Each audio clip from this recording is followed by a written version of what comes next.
Hello बच्चों, चलिए प्रश्न पढ़ते हैं। किसी गुणोत्तर श्रेणी के अनंत पदों का योगफल 3 और उनके वर्गों का योगफल भी 3 है, उस श्रेणी को ज्ञात कीजिए।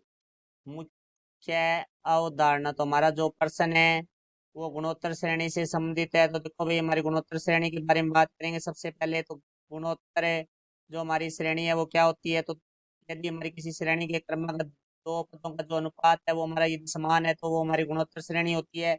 तो देखो, गुणोत्तर श्रेणी को हम निम्न पदों के रूप में लिखते हैं। तो पहला पद हमारा ए, दूसरा पद ए आर, तीसरा पद ए आर की घात दो, चौथा पद ए आर की घात तीन। इस तरह से ये हमारी श्रेणी चलती रहती है। तो यहाँ ए है वो हमारा प्रथम पद है और आर है वो हमारा सारों अनुपात है, जो कि आर बराबर होता है हमारा ए दो बटा में ए एक।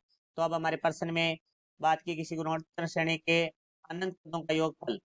तो देखो, हमारे पास जो गुणोत्तर श्रेणी है वो हमारे पास जैसे ए प्लस प्लस ए आर की घात दो प्लस इस तरह से अनंत पदों का जो योगफल है वो हमारे पास है तीन। हम जानते हैं कि गुणोत्तर श्रेणी के जो अनंत पदों का योगफल है एस अनंत बराबर होता है हमारा ए बटा में एक माइनस आर। तो अब देखो, हमारे पास जो श्रेणी दी गई है उसके अंदर जो हमारा ए है उसका मान ए उगर आर है उसका मान हमारे पास है ए दो बटा में ए एक है। तो ए आर बटा में ए बराबर आ जाएगा हमारे पास आर। तो यहाँ से हमारे पास आ जाएगा ए बटा में एक माइनस आर बराबर है तीन। तो ये हमारी समीकरण नंबर एक होगी। उसने क्या प्रश्न में कहा है उनके वर्गों का योगफल। तो वर्गों का योगफल देखो, एक की घात दो प्लस एक की घात दो आर की घात दो प्लस एक की घात दो आर की घात चार डैश डैश इस तरह से अनंत पदों तक का जो योगफल है वो हमारे पास है प्रश्न के अंदर दिया गया है, वो भी तीन है।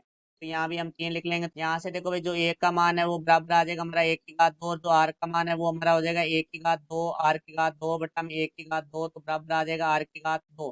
तो इससे यहाँ से इस श्रेणी के अनंत पदों का योगफल का सूत्र लगाएंगे तो हमारे पास आ जाएगा एक की जगह एक की घात दो बटा में एक माइनस आर की घात दो बराबर है तीन। ये हमारी समीकरण नंबर दो होगी। तो यहाँ से देखते हैं, यहाँ तीन है, समीकरण नंबर एक में भी बराबर में तीन है। तो समीकरण नंबर एक का मान हम समीकरण नंबर दो में रख देते हैं। तो यहाँ से लिखेंगे समीकरण एक का मान समीकरण दो में रखने पर।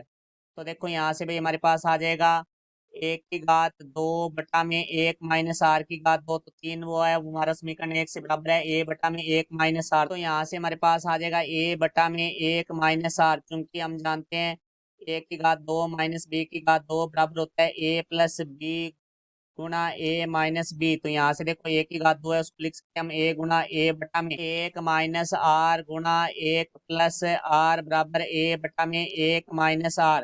तो यहाँ से देखो भाई, ए से ए कट जाएगा, एक माइनस आर से एक माइनस आर कट जाएगा। तो यहाँ से देखो भाई, ए बटा में एक प्लस आर बराबर हमारा आ जाएगा एक। तो यहाँ से एक का मान आ जाएगा एक प्लस आर। तो हम यहाँ से एक का मान समीकरण एक में रखने पर। तो देखो, एक का मान हम समीकरण एक में रखेंगे तो समीकरण नंबर एक है वो हमारे पास है ए बटा में एक माइनस आर बराबर तीन। तो एक की जगह हम रख देंगे एक प्लस आर बटा में एक माइनस आर बराबर तीन। तो देखो, यहाँ से बटा में जो संख्या है एक माइनस आर है वो बराबर से दूसरी तरफ आ जाके गुणा में हो जाएगी। तो एक प्लस आर बराबर आ जाएगा हमारे पास है तीन गुणा एक माइनस आर। तो यहाँ से देखो भी, एक प्लस आर बराबर आ जाएगा तीन माइनस तीन आर। तो आर वाले पद एक तरफ करेंगे तो आर बराबर माइनस का तीन आर बराबर से दूसरी तरफ आके प्लस का तीन आर हो जाएगा। तो बराबर आ जाएगा तीन प्लस का एक बराबर से दूसरी तरफ आके माइनस का एक हो जाएगा। तो यहाँ से चार आर बराबर आ जाएगा दो। तो आर बराबर हमारा आ जाएगा दो बटे चार। तो यहाँ से देखो भी, दो से कट रहा है ये, दो एकम दो बटा में दो दूनी चार। तो आर का मान आ चुका है हमारे पास एक बटे दो। यहाँ से इस ए बराबर एक बटे आर है, इसको हम समीकरण नंबर तीन देते हैं। तो आर का मान समीकरण नंबर तीन में रखने पर, तो यहाँ लिखेंगे हम आर का मान समीकरण तीन में रखने पर। तो देखो, आर का मान हम समीकरण नंबर तीन में रखेंगे तो ए प्लस आर का मान है जो हमारे पास आया एक बटे दो। तो यहाँ से आ जाएगा एक बटे दो। तो ए बराबर हमारा आ जाएगा दो लेस है, तो दो प्लस एक। तो यहाँ से ए का मान आ चुका है हमारे पास तीन बटे दो।